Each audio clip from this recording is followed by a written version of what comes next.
Kadosh, good morning. I wanted to share with you an incredible idea. In Aliyat Shavi, in this week's parasha, it says Moshe Rabbeinu comes down from the mountain, and all of a sudden his face is shining. And Aharon HaKohen and everyone else, they're afraid to actually come to him. And Rashi there brings down something incredible, and he says, look at the power of an Averah. That just because before they did the Averah, they weren't afraid. And all of a sudden, now that they did the Egel, they weren't even able to look at Moshe Rabbeinu. However, though, we could come and we could actually flip it. Because if we learn from the negative, you could always learn to the positive. Every single time a person does a mitzvah, obviously depends which mitzvah and the person that's doing it, he brings a light upon his face. Something which is incredible. It once happened, a story with the Rav Chida, that when he wanted to go do Aliyat Eretz Yisrael, he went to his rabbi, the Or HaChaim HaKadosh, and he told him, the Or HaChaim HaKadosh comes, he writes down on a piece of paper, and he tells him, put this paper in the kotel, please, when you get there. The Rav Chida comes, he travels to Eretz Yisrael, he completely forgot of the paper with all the different things that are going on. He went into the Bet Midrash, and he was learning quietly in a corner for months and months and months. And what happened is that he was making money from this horse that he had. And all of a sudden the horse dies and he's got nothing left. So he's trying to think, what was the Averah? What happened? What caused this to happen? And he remembers 1 second. He puts his hands in his pockets and he finds the paper of the Or HaChaim HaKadosh.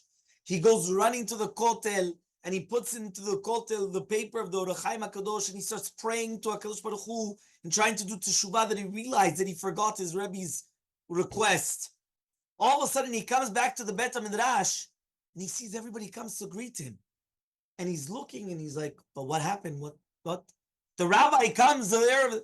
So he says, okay, but how are you? So he says, listen, I've been here for months.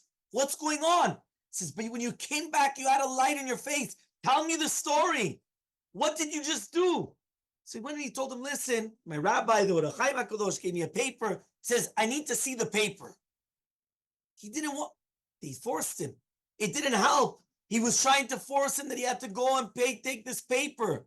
So what happens is he showed him exactly where the paper was. He opens up the piece of paper and it says, Ribono shel olam, please give to my student atzlacha and parnasa bechavod.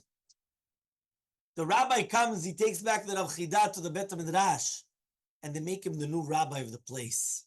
Look what it is when a person comes and they do a mitzvah, that whether it's a Zohar HaKadosh, and he comes and he says that they have Ora Makif, they have this special light, or like the Ramchal says that there's a dvekud, there's something that clings to Hashem. But every single time that a person does a mitzvah, his face should be shining. Sometimes you come and you see these Gdolei Ador, and their face is like a malach, because every single time that they continue doing mitzvot, it shines in their face. And that's what we're supposed to learn for ourselves. Every single one of us, we can shine forth. But it depends on the mitzvot, Be'ezrat Hashem, that we should always be able to do. That we should always be able to illuminate this world, that they should be able to see us. Even the goyim and come and see, wow, this is the face, this is what a Jew could do with all the mitzvot that we're being sanctified in. Shabbat Shalom.